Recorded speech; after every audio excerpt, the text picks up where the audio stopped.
त्यांच्याबद्दल अवघ्या काही मिनिटात एवढंच मांडेन.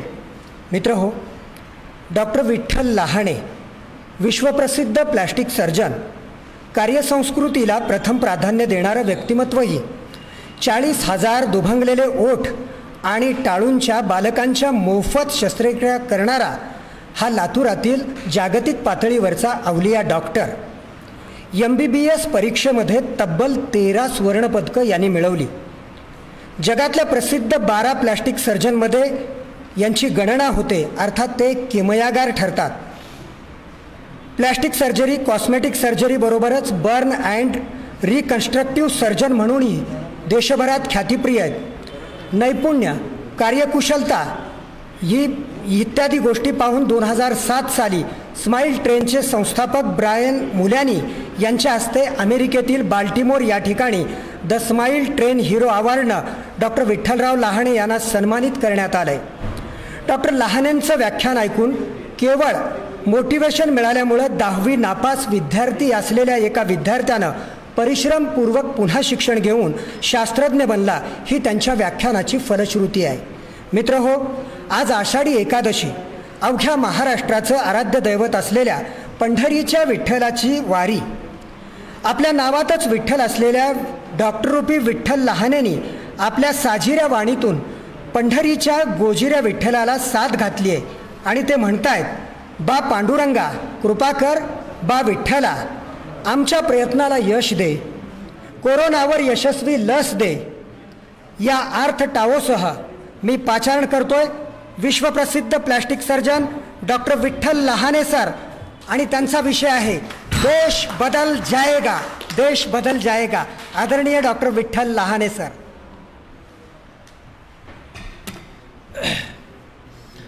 आदरणीय व्यासपीठ आणि आदरणीय आपण सर्वजण, खरं म्हणजे 1 जुलै डॉक्टर्स डे आणि आज दशकपूर्ती या कार्यक्रमाची MD प्रतिष्ठाननी सतत हे कार्यक्रम 2011 पासून आजपर्यंत, म्हणजे आज मी याच व्यासपीठावरती 10वं भाषण करतोय. आज या भाषणाची दशकपूर्ती आहे. तशी मी अनेक भाषणं केली, पण हे एक व्यासपीठ दरवर्षी न चुकता याच वेळेला आम्ही हे कार्यक्रम सुरू करतो. आणि मग आज मला कळलं की सर आपण हा कार्यक्रम फेसबुक लाईव्हच्या माध्यमातून करू, आणि त्यासाठी आपले जिल्हाधिकारी साहेब जी श्रीकांत देणार आहेत आणि त्यांच्या फेसबुक पेजवरून आपल्याला हा कार्यक्रम लाईव्ह करायचा. मी तुमच्या दररोज कार्यक्रम बघतो बरं, एवढ्यासाठी बघतो की मला अपडेट राहावं लागतं. मला बरेच लोक विचारत असतात काय चाललं आहे काय चाललं आहे काय चाललं आहे, आणि म्हणून मग मी दररोज म्हणजे दररोज न चुकता, मला अशा बातम्या वगैरे बघायची सवय नाही, पण जी श्रीकांत साहेबांचं फेसबुक लाईव्ह दररोज मी बघत असतो. आणि इथून या कार्यक्रमाला कुठलं हेडिंग असावं, मी कुठल्या विषयावर बोलावं, हे मला कसं कळतं माहिती आहे विक्रांतजी? तुम्हाला आश्चर्य वाटेल की मला एक माझ्या व्हॉट्सअपवरती एक मेसेज आला आहे, त्याच्यावरती हे बॅनर आलं आहे आणि त्या बॅनरच्या खाली लिहिलं आहे की आपण निमंत्रित आहात, आपल्याला हे आग्रहाचं निमंत्रण. मी त्याच्यावरती लिहिलं उदय देशपांडेंना की आय विल ट्राय. मग त्यांनी पुढे लिहिलं मला जगू द्या. म्हणजे मी ट्राय करतो, तुम्ही नाही आले तर माझं काही खरं नाही. म्हणजे दिस इज हाऊ मला ही इन्फॉर्मेशन मिळते. आणि त्याच्यानंतर मग आंघोळ करताना आणि आज सकाळच्या सर्जरी करताना मी या विषयावरती काय बोलायला पाहिजे अशी रूपरेषा मी मनात तयार करत राहतो. आणि मग इथंच उपस्थित आहे. दरवेळा माहीत नाही आज यांनी माझी परीक्षा घ्यायची ठरवली काय मला माहीत नाही, पण दरवेळा मी विद्यार्थ्यांसाठी बोलत राहतो. साधारणपणे आलटून पालटून विषय तेच असतात, पण आज त्यांनी विषयच वेगळा देऊन टाकला मला. त्यांनी ठरवलं की माझ्याकडनं देशच बदलून घ्यायचा. आणि म्हणून कलेक्टर साहेब तुम्हाला सांगतो मी की मी तुम्हाला विचारत होतो की मला किती वेळ आहे, मी हे बोलणार आहे त्याच्यावरती. मी ट्राय करणार आहे 30-40 मिनटामध्ये हा विषय मी संपवेन. मला माहीत नाही मला या विषयात काय सांगता येईल, पण आय विल डेफिनेटली ट्राय. आणि माझी अडचण अशी आहे की आज आज आज अशी काही माणसं व्यासपीठावर बसलीत की त्यांनी स्वतःच्या कृतीतून देश बदलण्यासाठी आपली कृती कामाला आणली अशी व्यक्ती सगळी व्यासपीठावर बसलीत. त्यामुळे मला थोडंसं डिफिकल्ट जाणार आहे बोलणं, पण तरी महापौर साहेब तुम्हाला सांगतो की मी काही विषय मांडेन, प्रयत्न करेन. काही विषय मी अशा दृष्टीने मांडेन की नेमकं आपण काय करायला पाहिजे आणि हे करत असताना कुणी कसं सपोर्ट करायला पाहिजे असं दोन विभागामध्ये मी बोलण्याचा प्रयत्न करेन. मोठेगावकर सर, विनंती एवढीच आहे की पुढच्या वेळेस मला थोडंसं लवकर सांगत जा. देशपांडे साहेब सांगत नाहीत म्हणून सांगतो बरं का. गालिब साहेब, तुम्ही पण जरा आमच्यासाठी प्रयत्न करा. आणि सर्वच मंडळी ज्यांचा इथे सत्कार झाला, आमची सगळी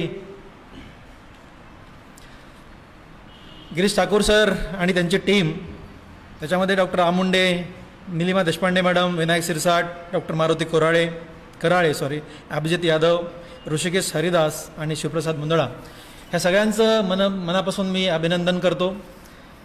त्यांच्या हातून असे चांगले कामं घडावी, सगळी पेशंट चांगली व्हावी. जसं आता जी श्रीकांत सरांनी इच्छा व्यक्त केली की मॉर्टॅलिटी कमी झाली पाहिजे, मी तर म्हणेन की मॉर्टॅलिटी झालीच नाही पाहिजे, असं काम या सगळ्यांच्या हातून घडावं. परमेश्वराने त्यांना ही शक्ती द्यावी आणि यापुढे एकही कोरोनाचा रुग्ण तयारच होऊ नये. Prevention is better than cure हा कन्सेप्ट खूप छान आहे. या कन्सेप्टसाठी सगळी मंडळी काम करते, त्यांना आपण सगळेजण सपोर्ट करू आणि त्या सपोर्टच्या विषयालाच घेऊन मी आज बोलणार आहे. आज डॉक्टर्स डे म्हणून सर्व डॉक्टरांना मी डॉक्टर्स डे शुभेच्छा देतो आहे. त्याचबरोबर आज आषाढी एकादशी आणि मी स्वतःच विठ्ठल, त्यामुळे त्या एकादशीच्या निमित्तानं पण सगळ्यांना शुभेच्छा देतो. आणि मला जो विषय दिला आहे आज, ज्या विषयाला धरून मला बोलायचं आहे, आणि तो विषय आहे देश बदल जाएगा. मी यासाठी काही 2-3 वाक्य तुम्हाला बोलणार आहे की ज्या लोकांनी काहीतरी बदल घडायला पाहिजे, सोसायटीमध्ये बदल घडायला पाहिजे, तालुक्यामध्ये बदल घडायला पाहिजे, जिल्ह्यामध्ये बदल घडायला पाहिजे, एका राज्यामध्ये बदल घडायला पाहिजे आणि पर्यायानं देशामध्ये बदल घडायला पाहिजे, असं ज्यांनी कुणी बिहेवियर केलं आहे, असं ज्यांनी प्रयत्न केलेत, ती माणसांचा मी जर अभ्यास करत असतो. मी नेहमीच अभ्यास करतो, मला अभ्यासाला आवडतं. अशी काही माणसं माझ्या आयुष्यामध्ये आली यानं त्या कारणाने. जसं आता जे श्रीकांत साहेब सांगत होते की माझे मोठे बंधू पद्मश्री डॉक्टर तात्याराव लहाणे जे सुद्धा डायरेक्टर आहेत, आणि मी प्लास्टिक सर्जन आहे आणि मी माझ्या वेगळ्या विषयात काम करतो, ते माझे मोठे बंधू असले त्या विषयात काम करतात. त्यामुळे जगातली खूप मोठी मोठी माणसं यानं त्या कारणाने खूप जास्त चांगली संपर्कामध्ये आली आणि या लोकांचा अभ्यास करायला मी सुरू केलं की या माणसांनी नेमकं बदललं कसं, त्यांनी सोसायटी कशी बदलली, नेमकं यांच्यामध्ये असे कुठले गुण होते, त्यांनी हे कुठले गुण अंगीकृत केले जेणेकरून ही सोसायटी बदलली. आणि त्या गुणामधले काही गुण मी तुम्हाला सांगणार आहे. खूप बारकाईने ऐकायचे, खूप जास्त बारकाईने ऐकायचे. आणि आज आपण प्रयत्न करायचा आहे, फक्त ऐकायचं नाही आहे, आपल्याला ते इम्प्लिमेंट करायचं आहे. त्यातला पहिला गुण या माणसांमध्ये मी पाहिला आणि त्या गुणाचं नाव आहे रेस्पॉन्सिबिलिटी. आता तुम्ही म्हणाल की रेस्पॉन्सिबिलिटी म्हणजे काय? बांधिलकी म्हणजे नेमकं काय?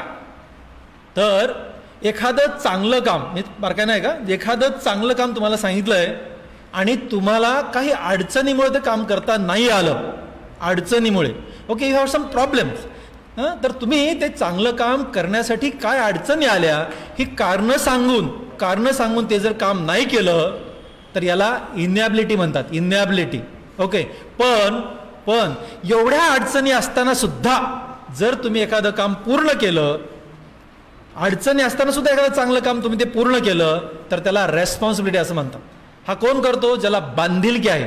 म्हणजे रेस्पॉन्सिबिलिटी म्हणजे काय, तर चांगलं काम करण्याचं दायित्व ज्यांच्यामध्ये आहे त्याला रेस्पॉन्सिबिलिटी, तो पात्र असं म्हटलं जातं. हे दायित्व कुणाकुणामध्ये असतं? हे दायित्व अशा माणसामध्ये असतं जी माणसं वेडी असतात, जी माणसं ध्येयानं पूर्णपणे वेडी झालेली असतात, ज्या माणसांना ध्येयाच्या पलीकडे, चांगल्याच्या पलीकडे काही दिसत नाही, यांना म्हणायचं रेस्पॉन्सिबल पर्सन. आणि तुम्हाला मी आता एक छोटं उदाहरण सांगतो. ही जी रेस्पॉन्सिबिलिटी असते ना, ही रेस्पॉन्सिबिलिटी 2-3 प्रकारे येत असते. यातला एक पहिला प्रकार आहे, काही माणसं ना अशी रेस्पॉन्सिबल असतात, म्हणजे त्यांना कुणी सांगायची गरज पडत नाही, म्हणजे दे आर रेस्पॉन्सिबल देमसेल्फ. मग त्यांना असं वाटतं ना की मी हे करायलाच पाहिजे, मी नाही केलं तर कोण करेल, आय शुड डू इट. ही अशी एक रेस्पॉन्सिबल स्वतःला घेऊन समजून घेणारी काही माणसं असतात. ओके, आणि त्यांच्यामुळं बराच काय बदल घडत असतो. ही माणसं बदल घडायला पात्र ठरतात. तुम्हाला मी बारकाईचा विषय सांगतो. मी बऱ्याच वेळा परदेशात जात असतो आणि एकदा स्वित्झर्लंडमध्ये होतो. बघा की कशी माणसं स्वतः मोटिवेट होतात, स्वतःच रेस्पॉन्सिबिलिटी कशी घेतात. आणि आमची टूर संपली होती, शेवटचा दिवस होता आणि आमच्याकडे थोडासा वेळ होता. त्यानंतर आम्ही एका एअरपोर्टला जाऊन आम्ही परत येणार होतो. तिथं काय झालं की आम्ही ज्या ठिकाणी आम्ही राहत होतो, गुगल मॅपवरती माझ्या मुलांनी पाहिलं की तिथे एक छोटंसं सुंदरसं तलाव आहे असं त्याने पाहिलं. मला काय म्हणाला, पप्पा थोडासा 1 तासभराचा वेळ आपल्याकडे आहे, आपण काय करू, त्या तलावरती जाऊन एक चक्कर मारून येऊ, तेवढाच आपला टाइमपास पण होईल, तिथे काही फोटो घेऊ आणि आपण मग एअरपोर्टवरती जाऊ. बघा बारकाच विषय बघा. असा तो म्हणाला की मी म्हणलं ठीक आहे जाऊ. आम्ही निघालो तिकडे निघालो, त्याच्यावरती गेलो. बघा एकदम बारकाय नाही का. आणि आम्ही असं फिरत होतो, आम्ही काही फोटोग्राफ्स घेत होतो, आमचं चालू होतं. तिथे ना एक लेडी आली आणि ती लेडी काय करत होती, तिच्या हातात एक डॉग होता. ती डॉग घेऊन अशी फिरत होती.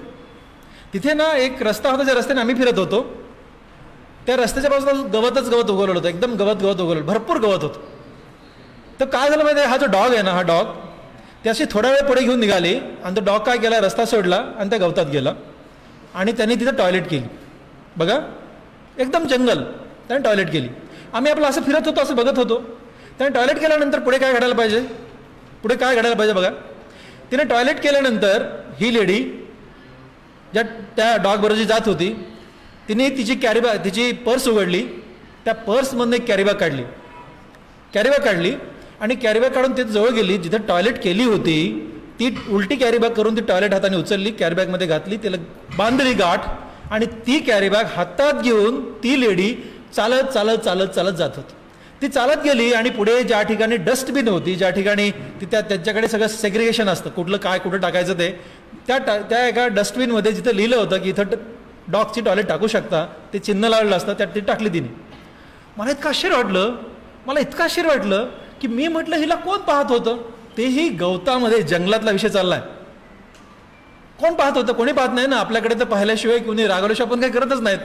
म्हणजे आपल्याला मास्क लावा ही बंदी घालायला लागते, नाही घातला तर त्याला शिक्षा करायला लागते. पण तिथे नाही. दिस इज अ ओन रेस्पॉन्सिबिलिटी. ह्याला म्हणायचं, तिला अख्खा देश तिचा स्वच्छ ठेवायचा आहे. तिच्या त्या पेशीमध्ये घडलंय की आपल्या देशामध्ये कुठंच घाण झाले नाही पाहिजे. याला म्हणायचं सेल्फ मोटिवेटेड रेस्पॉन्सिबिलिटी घेणारी माणसं. काही माणसं प्रसंगाने रेस्पॉन्सिबल होतात. प्रसंगाने एखादा प्रसंग आला की ते रेस्पॉन्सिबल होतात. काय होतं माहिती आहे का, की आता काही प्रसंग असतात, असे छोटे प्रसंग असतात, पण ते अडचणीचे असतात. मी तुम्हाला सांगत होतो की मी लातूरमध्ये आलो आणि मी अशा कुटुंबातून आहे की जिथं सगळेजण सोशल बाइंडिंग म्हणजे सोशल रेस्पॉन्सिबिलिटी आम्ही घेऊन चालत राहतो. आपली काहीतरी सामाजिक बांधिलकी लागते असं आपण काम करत राहतो. म्हणून आम्ही दुभंगलेले ओठ आणि टाळू या विषयावरती मोफत सर्जरी करतो. पहिले 3 वर्ष म्हणजे मी 2000ला लातूरमध्ये आलो, 5 एप्रिलला मला 2020 वर्ष पूर्ण झाली. तर पहिली एक 3 वर्ष आम्ही दर दवाखान्याच्या उद्घाटन म्हणजे दवाखान्याच्या वर्धापन दिनी आम्ही हे कॅम्प घेऊन साजरे करायचो. 4-4, 5-5, 10-10, 12, 15 सर्जरी आम्ही करायचो, ओठ फाटलेल्या, टाळू फाटलेल्या. पण तेव्हा असं लक्षात आलं की आम्ही करायचो 10-12 सर्जरी, पण 200-300 लोक यायचे.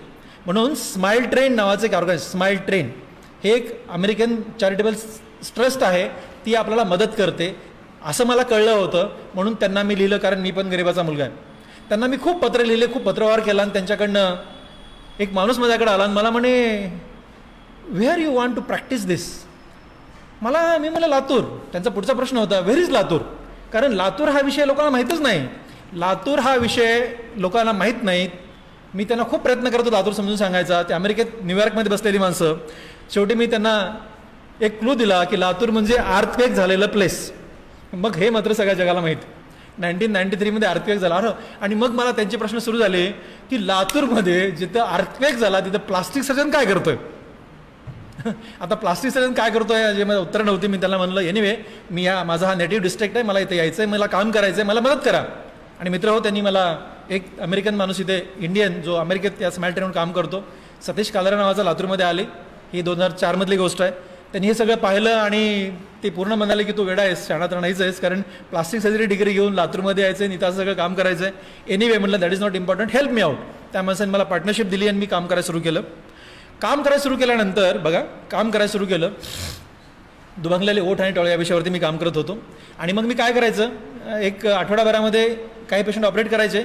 एकत्र सुट्टी करताना सगळे नातेवाईक बोलायचे आणि नातेवाईकांना सांगायचं, बघा तुमच्या लेकराचं ऑपरेशन झालं की नाही. हो साहेब झालं. मग आता तुमची जबाबदारी, तुमची रेस्पॉन्सिबिलिटी. काय रेस्पॉन्सिबिलिटी? की तुमच्या गावामध्ये, तुमच्या नातेवाईकामध्ये ओठ फाटलेला आणि टाळू फाटलेला लेकरू दिसलं की माझ्याकडे पाठवायचं, ही तुमची जबाबदारी. असं म्हणायचं, मी सोडून द्यायचं. म्हणजे हे दिस वॉज माय रुटीन डे, म्हणजे असं ऑनगोईंग प्रोग्राम असायचं.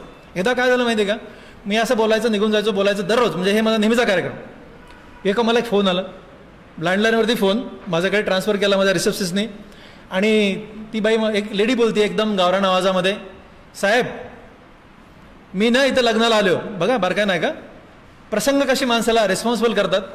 साहेब मी एका लग्नाला आलो. म्हणलं हां पुढे बोला, काय अडचण आहे तुमची. साहेब काय नाही, आपल्या लेकरासारखंच इथे एक लेकरू मला सापडलंय.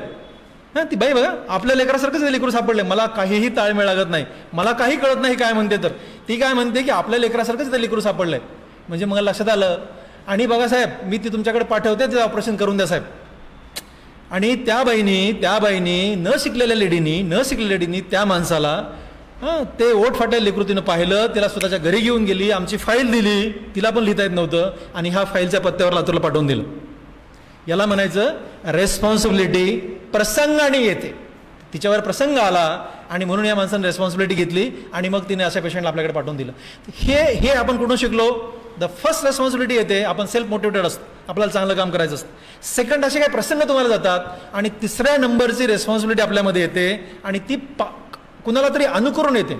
आता माझ्या लाईफमध्ये मी असं म्हणेन की माझे मोठे बंधू पद्मश्री डॉक्टर दादाराव राणे यांचं मी अनुकरण करतो. डॉक्टर बमन डावर हे माझे गुरु आहेत. मी तर म्हणतो की मी 57,000 सर्जरी केल्यात, एकही सर्जरी डॉक्टर डावर सरांचं नाव न घेता केली नाही. मी त्यांचं अनुकरण करून काम करतो. जी श्रीकांत साहेबांच्या आयुष्यामध्ये पण असे त्यांचे अनेक पुढचे ऑफिसर असतील ज्यांना ते अनुसरून त्यांच्या पायावर चालण्याचे प्रयत्न करत असतील. पॉलिटिकल फील्डमध्ये महापौरांच्या आयुष्यामध्ये पण असे काही माणसं असतील ज्यांच्या पायावर ठेवून ते काम करत असतील. उदय देशपांडे, मोठेगावकर सर, म्हणजे प्रत्येक माणूस ही रेस्पॉन्सिबिलिटी तेव्हा घेतो तो कुणाला तरी आजमावत असतो. वाय नॉट मी पण तसा का होऊ शकत नाही. अशा 3 प्रकारे माणसांमध्ये रेस्पॉन्सिबिलिटी येते. एकदा जर रेस्पॉन्सिबिलिटी आली ना, त्याच्यामध्ये एक नवीन गोष्ट होते. रेस्पॉन्सिबल माणूस बदल करू शकतो. बघा ही रेस्पॉन्सिबिलिटी आल्यानंतर त्याच्यामध्ये एक नवीन गोष्ट तयार होते, आणि त्या गोष्टीचं नाव आहे ही बिकम एलिजिबल. तो चांगलं काम करण्यासाठी एलिजिबल होतो माणूस. Any responsible person is eligible. बाकी कोणीही एलिजिबल होऊ शकत नाही, होऊच शकत नाही. वन्स यू आर एलिजिबल, मी एक नवीन शब्द तुम्हाला सांगणार आहे ॲट द एंड ऑफ दिस. तुम्ही रेस्पॉन्सिबल झालात, तुम्ही एलिजिबल झालात. एखादा माणूस रेस्पॉन्सिबल बनला, मी रेस्पॉन्सिबल आहे, मला काम करायचं आहे, त्याने एलिजिबिलिटी कॅप्चर केली, पात्रता प्राप्त केली. आता काय महत्वाचं माहिती आहे का, तोच माणूस बदल करू शकतो. फक्त रेस्पॉन्सिबल आणि एलिजिबल होऊन चालत नाही, बांधिलकी आणि पात्रता होऊन चालत नाही. तर ती गोष्ट सातत्यानं केली पाहिजे. सातत्यानं, 1, 2, 3 दिवस नाही, सातत्यानं केली पाहिजे, जोपर्यंत त्या याच्यातलं संपूर्ण यश तुम्हाला मिळत नाही. सातत्य, consistency is very very very very important.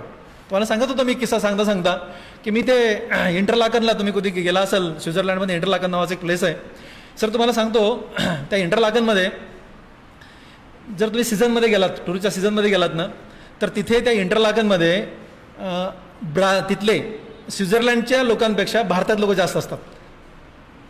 निश्चित थोडे जास्त नाही, म्हणजे समजा 100 जर तिथले लोक असतील तर 500 आपले असतात, एवढे जास्त असतात. ओके, इंटरलाकनच्या कुठल्याही रस्त्यात गेलात ना तर फक्त भारतीय दिसतात सीझनमध्ये. इतकं ते इंटरलाकन भारतानं भरलं असतं बघा.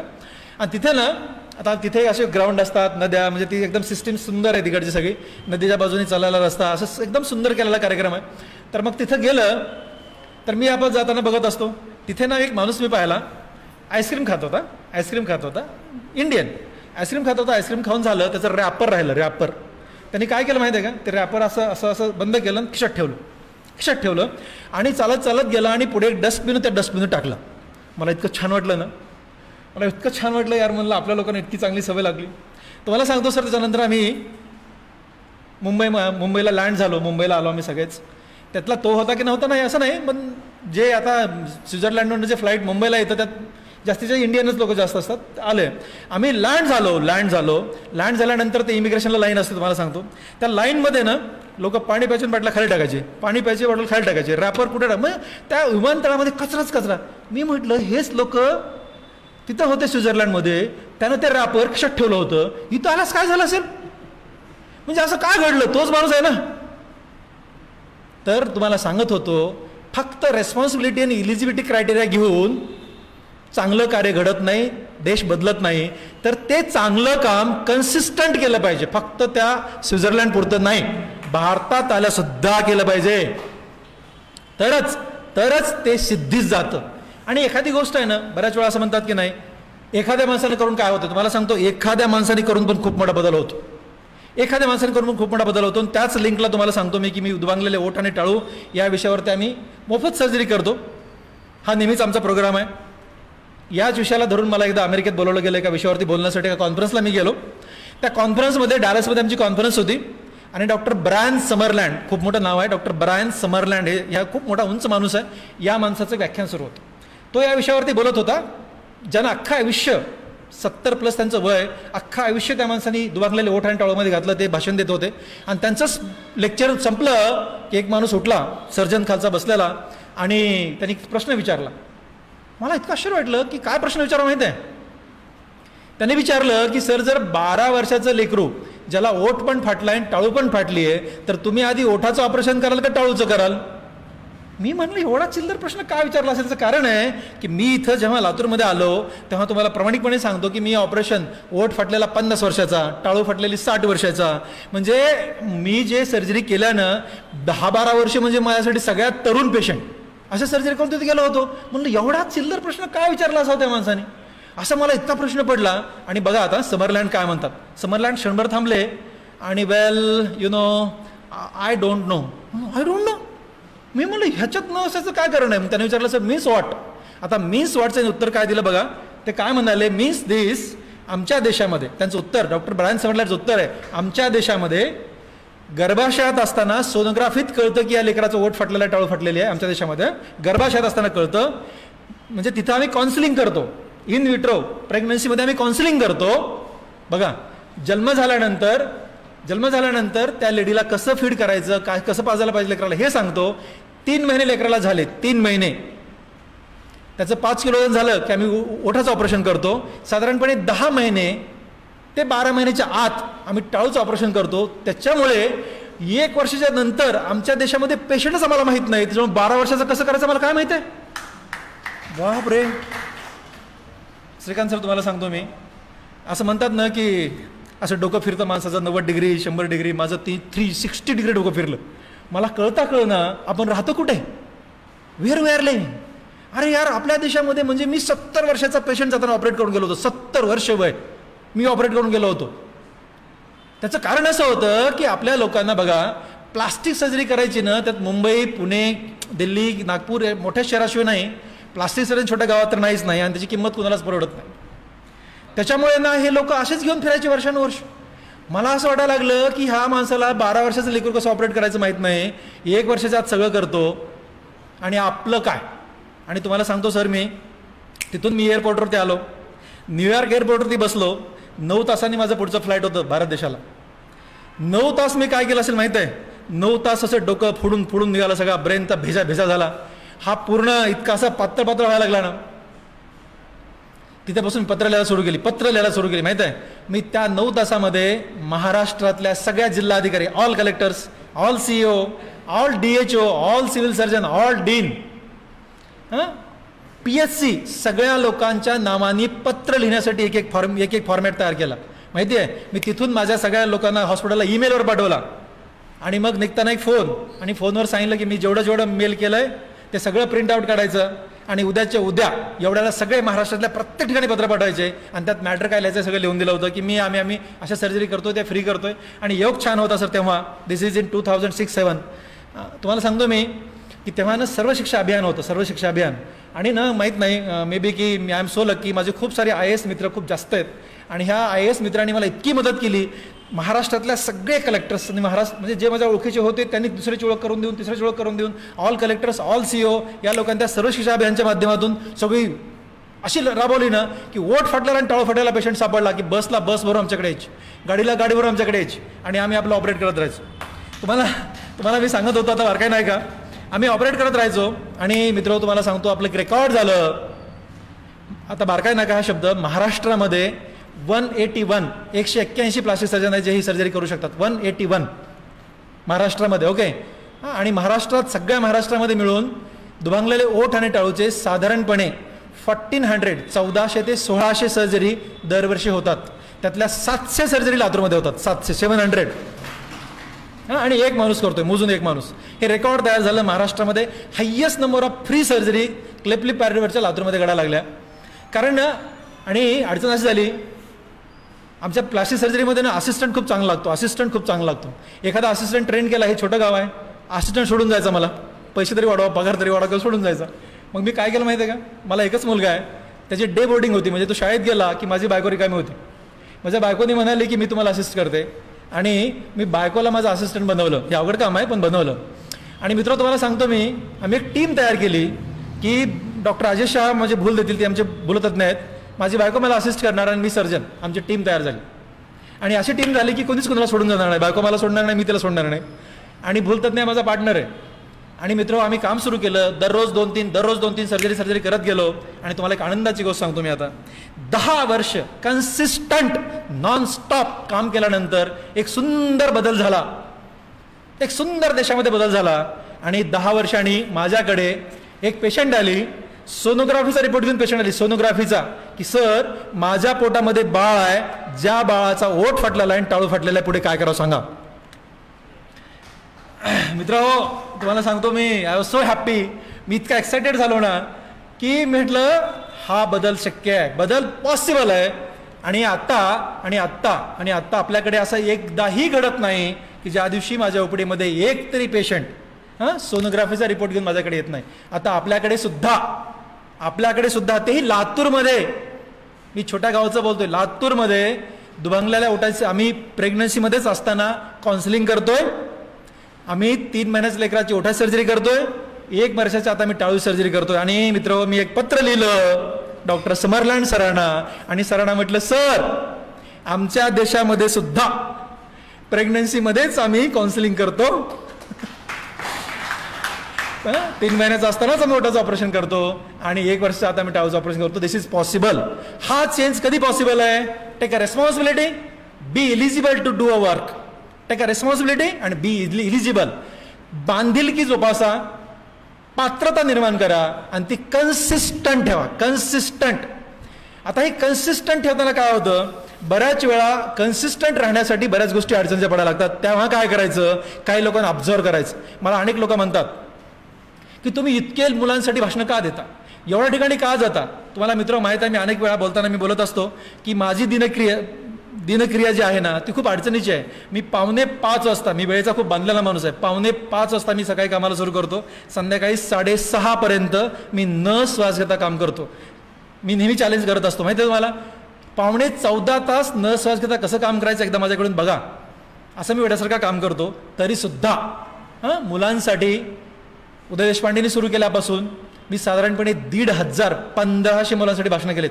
1,500. हा वेळ कसा काढतोय मला माहित आहे. हा वेळ मी कसा काढतोय, मी कसा जातोय, मी काय काय ॲडजस्ट करतो. समजा जर मला मुलांसाठी 1 तास काढायचं असेल ना, तर माझं अख्खं काम 4:45 ऐवजी 4:45 सुरू होतं. पण मी लेकरांसाठी काम वेळ काढत असतो. मग मला माझी बायको, कधी माझे मायांना खूप रागवत असतात, तुला नेमकं यातून काय सिद्ध करायचं विठ्ठल, का जातोस तू, एवढा का स्वतःला त्रास करून घेतोस. मी म्हणालो अण्णा हे, किंवा माईला मी सांगत असतो, बायको थोडी समजून घेते पण मायांना लेकराची खूप जास्तच काळजी असायची. मी त्यांना सांगत असतो की अण्णा माय मी का जातो, त्याचं एक छोटं कारण आहे, तुम्हाला ते मी कारण सांगतो की मी का जातो. बघा मी 11वी-12वीला होतो आणि हरिश्चंद्र गुरुजी, किती लोकांनी ऐकलं मला माहीत नाही, पण तुम्ही ऐकलं असेल, वैदिक धर्माचा हा माणूस हरिश्चंद्र गुरुजी, तेव्हा 70 वर्ष त्यांचं वय, 70 वर्ष. हरिश्चंद्र सूर्यवंशी त्यांचं नाव, आवराजचे आहेत ते. आणि 11वीला माझ्या रूमवरती आले. बघा 11वीला माझ्या रूमवरती आले. मी असं का करतो, कारण मी कोणाकडनं घेऊन काहीतरी करतो, कोणाला तरी ऑब्झर्व करून मी करतो. ते रूमवरती आले आणि मला सांगायला सुरू केलं. कसं त्यांनी शोधलं माहीत आहे, शाहू कॉलेजमध्ये जेवढी मिरिट मुलं आहेत त्यांची यादी काढली, त्या मिरिटमध्ये आम्ही होतो. मिरिट लेकरं आहेत म्हणून ते रूमवरती आले. रूमवर येऊन गुरुजी सांगायला सुरू केलं, विठ्ठल, गुरुजींनी सांगायला सुरू केलं, विठ्ठल इमानदारीनं काम करायचं, कष्टाने मिळवायचं. जे कष्टाने मिळतं, जे इमानदारीने मिळतं, जे प्रामाणिकपणाने मिळतं तेच चिरकाळ टिकतं, दुसरं काही टिकत नाही. खूप अभ्यास करायचा, खूप कष्ट करायचे असं सांगायचे गुरुजी. निघून गेले. पुन्हा एक पत्र यायचं. तेव्हा ते 15 पैशाला 10 पैशाला एक छोटं कार्ड मिळायचं पिवळं, ते एक पत्र यायचं. ते पत्रावर तेच लिहिलेलं असायचं. पुन्हा 2-3 महिने झाले गुरुजी यायचे. तुम्हाला सांगू का, मी गुरुजी आले ना की गुरुजीला कसं टाळायचं इतकंच आम्ही बघायचं. कारण गुरुजीसोबत बसलं की तेच बोलणार, बोर करणार गुरुजी असं वाटायचं. 11वीला-12वीला तेच. पुन्हा एमबीएसला नंबर लागला. नंबर लागल्यानंतर 1 वर्षभर गुरुजी आले नाहीत. मला सुटका झाली आपली. आता 1 वर्षभराने आले गुरुजी. विठ्ठल लहाने कुठं राहतो रे, अशी पांढरी दाढी, थोडीशी बॉडी वाकलेली, एकदम स्ट्रॉंग माणूस, पाय पाय चालणार. आणि मग MBBSला आले. MBBSला आल्यानंतर MBBS first second year third year internship तेच सुरू. इमानदारीनं कष्टाने प्रामाणिकपणानेच मिळवायचं, दुसरं काय करायचं नाही. आता काय करावं गुरुजीनं. MBBS संपलं, पुढे मी MS करायला गेलो जनरल सर्जरी. पुन्हा 1.5 वर्ष गुरुजी आले नाहीत, इतका आनंद वाटला. पण पुढच्या 1.5 वर्षानंतर गुरुजी पुन्हा एकदा, विठ्ठल लहाने कुठं राहतो रे, आता काय करावं म्हणलं या गुरुजीला. तेव्हा माझं लग्न झालं होतं. मी माझी बायको घेऊन बसले समोर. जे आतापर्यंत मला बोलले ते बायकोला पण सुरू केलं. माझी बायको म्हणाली काय करावं या गुरुजीला आता. आणि गुरुजीचं काही बंधू होईना. MS संपलं मित्र. MCSला गेलो मुंबईला. तेव्हा मला मुलगा झाला होता. मुलगा तर हार्डली 2 वर्ष झाला. गुरुजी यांना सुरूच होतं. त्या मुलाला समोर बसवायचे, मला बसवायचे, माझ्या बायकोला बसवायचे आणि सुरूच इमानदारीनं प्रामाणिकपणाने कष्टाने. याच्या पलीकडे काहीच नाही. काय करावं या गुरुजीला. MCS पास झालो आणि लातूरमध्ये प्रॅक्टिसला आलो. प्रॅक्टिसला आल्यानंतर पुन्हा गुरुजी, विठ्ठल तू प्रॅक्टिसला आलायस पण इमानदारीने प्रॅक्टिस कर, इथिकल प्रॅक्टिस कर. हो गुरुजी. काही दिवस प्रॅक्टिस सुरू झाली की पुन्हा गुरुजी, मी असं ऐकलं की पैसे जास्त झाले की माणूस बिघडतो. बरं का विठ्ठल, बिघडायचं नाही. आता काय करावं या गुरुजीला. मग मात्र गुरुजीमध्ये माझं प्रेम तयार झालं. आणि एक दिवशी मी गुरुजीला घरी घेऊन गेलो. मी त्यांच्या प्रेमात आलो. आता मी गुरुजीची परीक्षा सोडून दिला आणि मी घरी घेऊन गेलो गुरुजीला. गुरुजीचा हात पकडला जेवण झाल्यानंतर आणि म्हणलं गुरुजी मला सांगा, एवढे वर्ष तुम्ही माझ्या मागे का लागलेत, एवढे वर्ष तुम्ही माझ्या मागे काय लागलेत, तुमचा माझ्याकडून काय स्वार्थ आहे.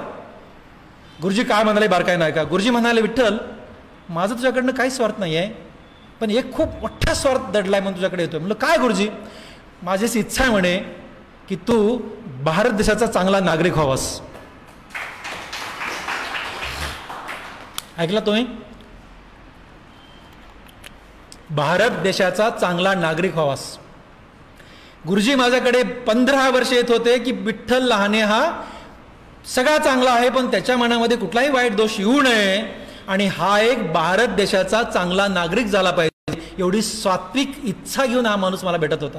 मी विचार केला गुरुजी जर 15 वर्षे कन्सिस्टंट एक विचार घेऊन माझ्या मागे लागतात, विठ्ठल लहानेनी लेकरांच्या मागे का नाही लागायचं. आणि that is why I am there with all the boys. कळलं तुम्हाला.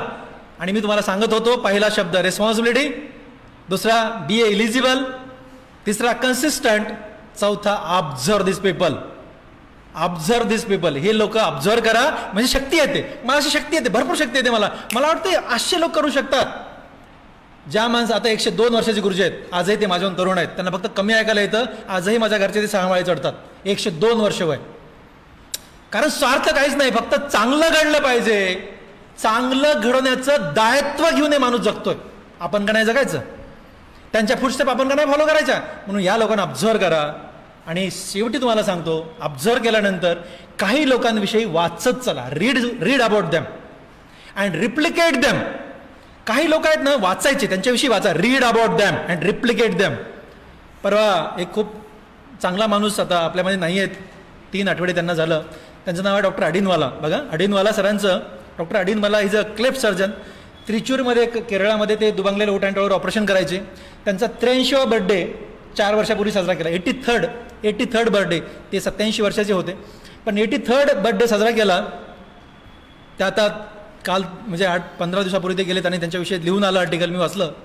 त्या बर्थडेमध्ये त्यांना विचारलं, 83 वर्ष वय अडिनवालाचं असताना दररोज 6 तास हा माणूस सर्जरी करायचा. दररोज 5 days in a week, फक्त सॅटर्डे संडे ते सुट्टी घेणार दररोज.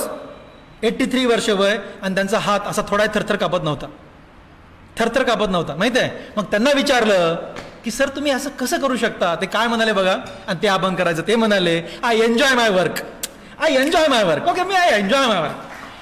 तुम्ही जर तुमचं काम एन्जॉय केलं ना, थकवा येत नाही, वाईट वाटत नाही, फ्रस्ट्रेशन येत नाही.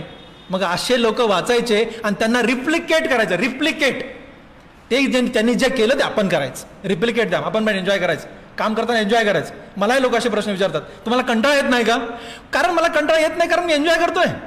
I enjoy. मी ओपडीत पेशंट बघणे एन्जॉय करतोय, मी राऊंड घेणे एन्जॉय करतोय. तुम्ही कधी माझ्यावर राऊंडला चला, मी अगदी पेशंट, अगदी सिरियसमधला सिरियस पेशंट राऊंडमध्ये हसवत असतो. ते खदखदून हसला पाहिजे. राऊंड असा असतो माझा, मी त्याला काही विचारत नाही, त्याला हसून निघून जात असतो. तो रात्रभर खुश झोपून जातो. You enjoy your work. Me operation enjoy करत असतो. एन्जॉय तुम्ही केलात ना, तुम्हाला त्या कामाचा थकवा येत नाही. आपण का करतो हा प्रश्न पडत नाही. And the last thing discipline लागते. डिसिप्लिन हे कधी शक्य आहे. मी एक वाक्य सांगतोय, एक एक पॉईंट सांगतोय. रेस्पॉन्सिबिलिटी, इलिजिबिलिटी, कन्सिस्टन्सी, बारकाय नाही का, observation, read and replicate it, and last is discipline. याचा एक नवीन शब्द तयार होणार आहे, तो शब्द मी तुम्हाला सांगतो. आणि आता ह्याच्या एंडला जो शब्द आहे तो डिसिप्लिन असली पाहिजे माणसाला. तुम्हाला सांगतो काम करायचं ना तर डिसिप्लिनने काम करायचं. म्हणजे फक्त काम काम काम कामच करायचं का, नाही. घरी वेळ द्यायचा, लेकरांना वेळ द्यायचा, बायकोला वेळ द्यायचा, आईवडिलांना वेळ द्यायचा, मित्रांना वेळ द्यायचा. हे कधी शक्य होतं? हे कधी शक्य होतं जेव्हा तुम्हाला डिसिप्लिन आहे. आमच्या दावर सरांचं एक वाक्य होतं, who has time in this world. ह्या जगात कुणाकडे वेळ आहे? Because everybody has 24 hour day. प्रत्येक माणसाच्या आयुष्यातला दिवस हा 24 तासाचाच आहे. कुणाचाच 25 तास झाला नाही आणि कुणाचाच 23 झाला नाही. Everybody has 24 hour day. Then who has a time? मी खूप बिझी आहे, मला वेळच नाही आहे, मला ह्याला वेळ नाही, मला त्याला वेळ नाही. वेळ कुणाकडे आहे? त्याचं उत्तर आहे busiest person has a time. Busiest person, जो अत्यंत व्यस्त आहे त्याच्याकडे वेळच वेळ आहे. बिकॉज तो डिसिप्लिनमध्ये. And discipline is the most important issue. तुम्हाला सांगतो मी, डॉक्टर दावरांचं उदाहरण म्हणून सांगतो. आमच्याकडे ना डॉक्टर दावर सरांकडे जेव्हा मी प्लास्टिक सर्जरी शिकत होतो, अत्यंत शिस्तबद्ध दावर सर म्हणजे अत्यंत शिस्तबद्ध. त्यांना बोलताना, फोन करताना इंग्रजीमध्ये काय बोलायचं आहे हे लिहून घ्यावं लागायचं. ती इंग्रजी पण चुकली नाही पाहिजे, इतका शिस्तीचा प्राणी. मग सरांना फोन करायचा, sir tomorrow you have operations like this, एवढे उद्या ऑपरेशन आहेत, तुमचं सर्जरी ही तुमच्या नावाच्या सर्जरी आहेत. गव्हर्नमेंट मेडिकल कॉलेजमध्ये ठरतं बॉसने कुठली करायची, स्टुडंटनी कुठली करायची, लेक्चरर कुठली करायची. बॉस सांगून जातो एक दिवशी. मग बॉसला सांगा तुमची ही सर्जरी आहे सर, ती किती वाजता आम्ही तिला बोल देऊन रेडी असावं, किती वाजता बोल देऊन आम्ही रेडी असावं. दावर सर म्हणायचे, well Vitthal you know I will be there by 8:30 AM in the morning. 8:30 AM in the morning, 8:13 कळता कळलं ना, वाय 8:30 इन द मॉर्निंग. आणि 8:13 तो ऑपरेशन थिएटर दरवाजा काढला की दावर सरांची एंट्री असायची.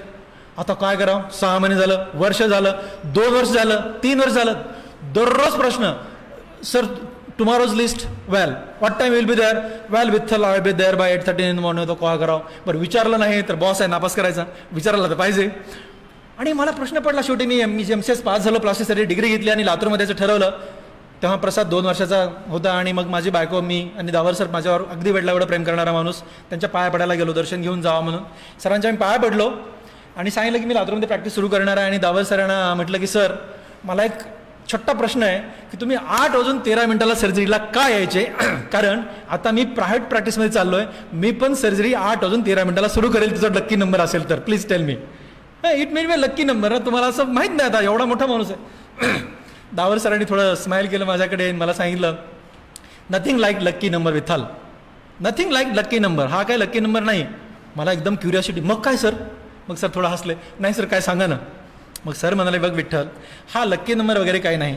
मी किती वाजता यावं हा काही नियम नाही. मी बॉस आहे, आमच्या 3 डिपार्टमेंटचे हेड होते. मी बॉस आहे, मी किती वाजता यावं नथिंग लाईक दॅट. पण तुम्हा मुलांना शिस्त लागावी म्हणून मी 8:13 येत होतो. It is not lucky number. कळलं? हा माणूस 63 वर्ष वय असलेला माणूस विद्यार्थ्यांना फक्त शिस्त लागावी म्हणून हा एवढे वर्षानुवर्ष, मी त्यांचा एक विद्यार्थी, असे किती सरांचे विद्यार्थी असतील, तर ते एवढे वर्ष वेळेला 1 मिनिट इकडे करायचे नाही. ह्याला म्हणायचं डिसिप्लिन. आणि म्हणून तुम्हाला सांगतो, आता सुद्धा मी कुठं जाताना उद्याजना विचारा, 8 मिनिटं अगोदर मी फोन केला होता, मी निघतोय घरून. त्यांचा मला फोन आला की सर थांबा, मी तुम्हाला फोन केलाच नाही का, पावसामुळे काय टेक्निकल अडचण झाल्यात. ही कुठून आली डिसिप्लिन? दावर सरांमुळे आली. आणि आता तुम्ही शब्द काय तयार झाला बघा, शब्द काय तयार झाला बघा, लक्ष असेल तर सांगा मला.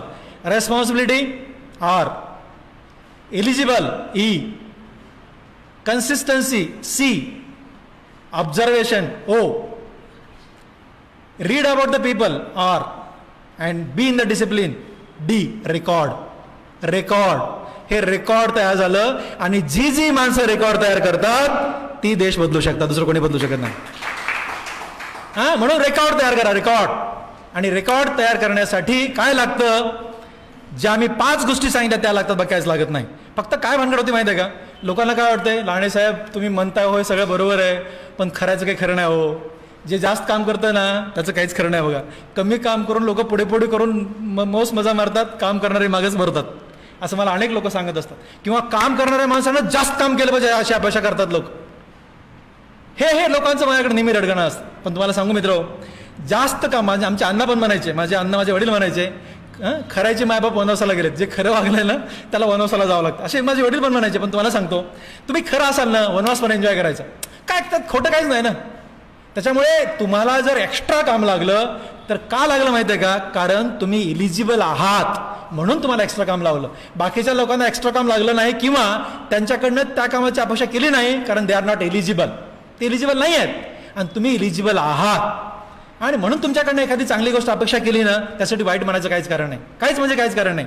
आणि तुम्हाला मी पुन्हा सांगतो, कधी कधी अशा आयुष्यात प्रसंग येतात, कधी कधी असे प्रसंग येतात की आपण एवढं चांगलं का करतो असे प्रश्न पडायला लागतात. हे एवढं चांगलं करून काय मिळालं शेवटी, अशी मला बरेच लोक भेटत असतात. पण तुम्हाला पुन्हा सांगतो मी, फार कुठलाही प्रसंग आला ना, त्या प्रसंगाला खूप वाईट घ्यायचं कारण नाहीये आणि ते घेऊ पण नाही. एक छोटा प्रसंग सांगतो. आमच्याकडे ना सर, कुठल्याही हॉस्पिटलमध्ये पेशंट ॲडमिट झाला, डिपॉझिट करून घेतात. दिस इज अ रुटीन.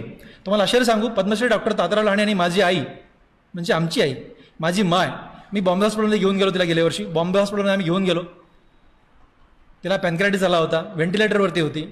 तर तुम्हाला सांगू का की पद्मश्री डॉक्टर तात्याराव लहाने डायरेक्टर आहेत महाराष्ट्राचे. आमची माय बॉम्बे हॉस्पिटलमध्ये एंट्री झाल्यानंतर सगळ्यात पहिला आमच्याकडे डिपॉझिट करून घेतलं, त्याच्यानंतर ट्रीटमेंट. सिस्टीम सिस्टीम ठीक आहे, सिस्टीम आहे, मला याच्यावर काही ऑब्जेक्शन नाही. मी थोडा वेगळ्या विचाराचा माणूस आहे. मी कुणाकडे डिपॉझिट करून घेत नाही आणि मला काही त्रासही होत नाही. I don't deposit anybody.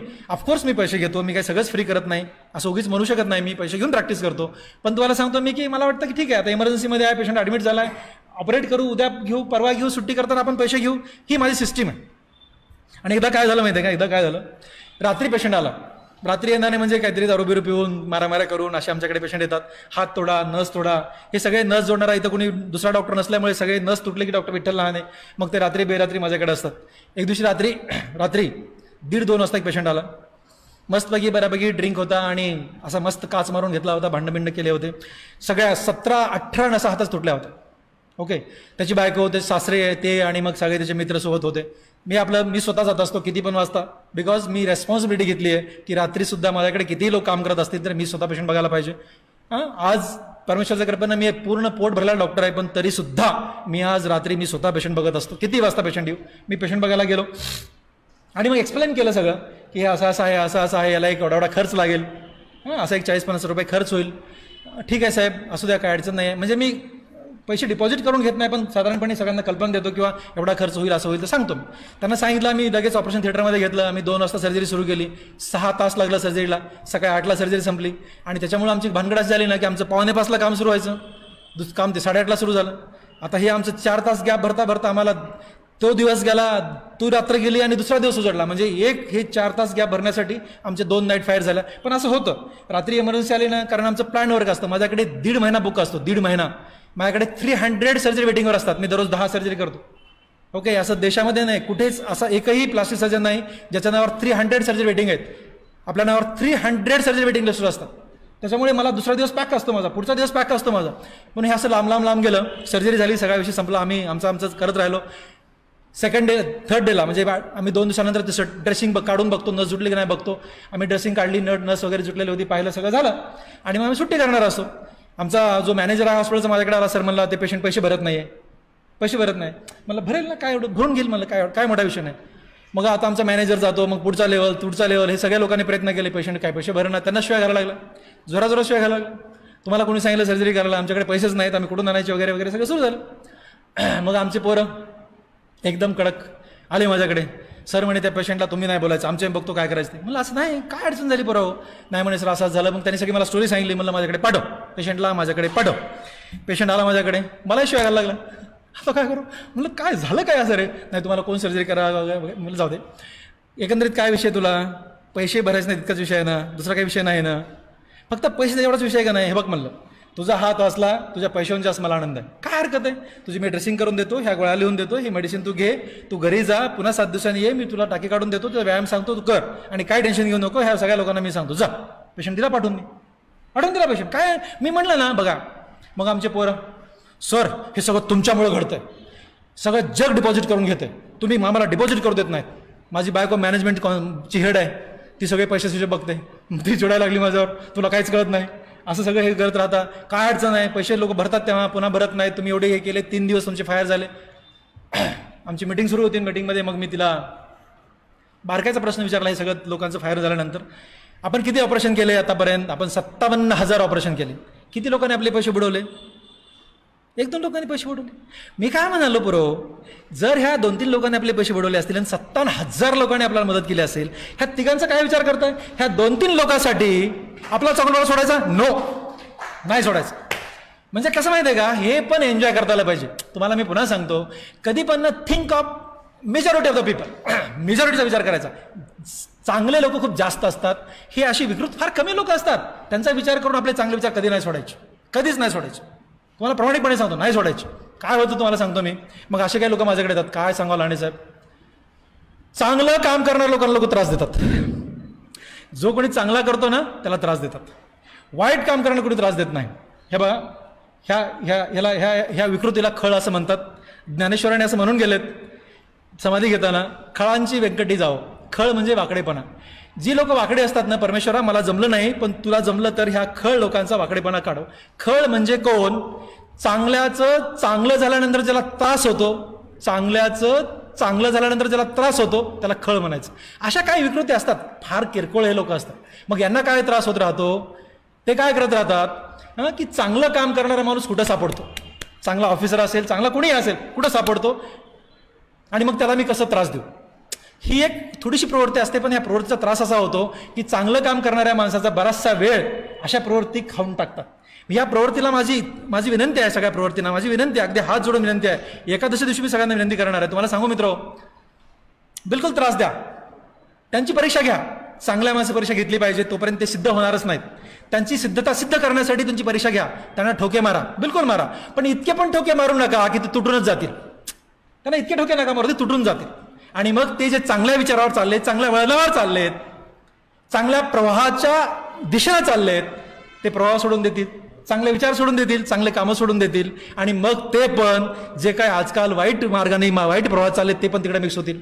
इतकं त्यांना त्रास देऊ नका. का त्रास देऊ नका त्यांना तेही सांगतो मी. त्यांना एवढे ठोके देऊ नका. का तेही सांगतो तुम्हाला मी. समजा एखाद्या माणसावरती, तुम्हाला पुन्हा बारका नाही का, जर वाईट प्रसंग आला, संकट आलं, एखाद्या माणसावरती संकट आलं, वाईट प्रसंग आला, तर जी स्वार्थापोटी तुमच्या जवळ असणारे तुमचे मित्र किंवा तुमचे आप्तस्वकीय तुम्हाला मदत करणार नाहीत. पण ज्या माणसाला तुम्ही आयुष्यभर त्रास दिला, ज्या एखाद्या चांगल्या माणसाला तुम्ही आयुष्यभर त्रास दिला, तो माणूस तुम्हाला 100% मदत करेल. 100%. तुम्हाला त्या संकटातून असं तो बाहेर काढेल. ही आहे चांगल्या माणसाची खैसियत. त्याला तुम्ही किती त्रास द्या, त्याला चांगलंच करायचं असतं. आणि म्हणून मित्र, तुम्हाला माझी विनंती आहे की चांगल्या माणसाचं संगोपन करा, त्यांना पाणी घाला, त्यांना खत घाला.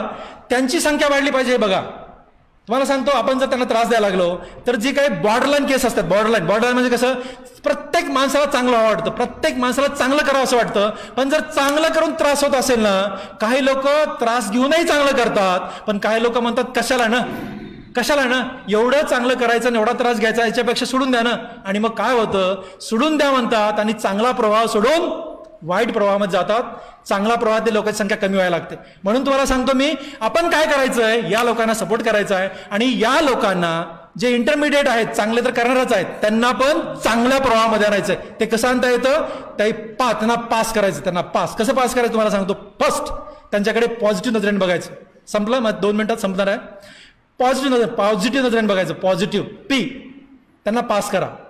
पॉझिटिव्ह नजरेने बघा, त्यांच्यावर शंका घेऊ नका. चांगल्या माणसावर शंका घेऊ नका. त्यांची परीक्षा घ्या पण शंका नका घेऊ. P, okay. त्यांचं अप्रिशिएट करा. आज जसं ह्या सगळ्या लोकांनी अप्रिशिएट केलं ना चांगलं काम करणाऱ्या माणसं, त्यांना अप्रिशिएट करा. त्यांच्या पाठीवर एक शब्दाची थाप मारा. त्यांना अप्रिशिएट करा. त्यांना वाटलं पाहिजे की यार बॉस चांगलं काम केल्यास आपलं अप्रिशिएशन होतं. चांगलं काम करणाऱ्या माणसाला पण सपोर्ट मिळतो. त्यांना अप्रिशिएट करा आणि त्यांना सपोर्ट करा. त्यांना मॉरल सपोर्ट करा. तुम्ही करा, गो अहेड. मी बऱ्याच लोकांना भेटतो आणि मला मोठ्या सिनियर लोकांना भेटल्यानंतर ते मला एक वाक्य बोलतात, मला खूप छान वाटतं. Vitthal, keep doing good work. Keep doing good work. काय शब्द आहे हा, कीप डुईंग गुड वर्क. जेव्हा म्हटलं ना, आत्ताही माझ्या अंगावर असे शहारे. कीप डुईंग गुड वर्क, एवढा एक चांगला शब्द इतका काय मला देऊन जातो ना, मला वाटतं की पुढचं 1 वर्षभर आपल्याला पुन्हा काही गरज नाहीये. सो ही सपोर्टची भावना आहे. सपोर्टची भावना, त्यांना सपोर्ट द्या. म्हणजे ह्या लोकांना वाटलं पाहिजे की चांगलं काम केल्यानंतर आपल्याकडे लोक पॉझिटिव्ह बघतात, आपलं अप्रिशिएशन करतात, आपल्याला सपोर्ट करतात. आणि आपण जर ह्या लोकांना पॉझिटिव्ह पाहिलं, ॲप्रिशिएट केलं, सपोर्ट दिला, तर will avail their services for the society. Yes, हां, त्यांच्या सर्व्हिसेस आपण सोसायटीसाठी अवेल करू शकतो. आणि जर असं आपण करायला लागलो तर काय होईल माहिती आहे का? आपण त्यांना सपोर्ट दिला, त्यांना अप्रिशिएट केलं, त्यांच्याकडे पॉझिटिव्ह बघितलं, तर ही जी मंडळी आहे ज्यांना चांगलं काम करायचं आहे, त्यांना वाटेल की चांगलं केलं की सपोर्ट मिळतो, चांगलं केलं अप्रिशिएट होतं, चांगलं काम केलं की आपलं कौतुक होतं, आणि मग आपण चांगलं काम करायला पाहिजे. म्हणून जी काही लोक आहेत सगळी ती काय करतील माहिती आहे? चांगल्याच्या प्रवाहामध्ये स्वतःला सामील करून घेतील आणि चांगल्याचा प्रभाव खूप मोठा होईल आणि चांगलं न करण्याचा प्रभावाला काही किंमतच राहणार नाही. आणि जर असा प्रभाव मोठा झाला, इतका हा प्रभाव मोठा झाला, इससे क्या होगा? इससे देश बदल जाएगा. धन्यवाद, धन्यवाद, धन्यवाद.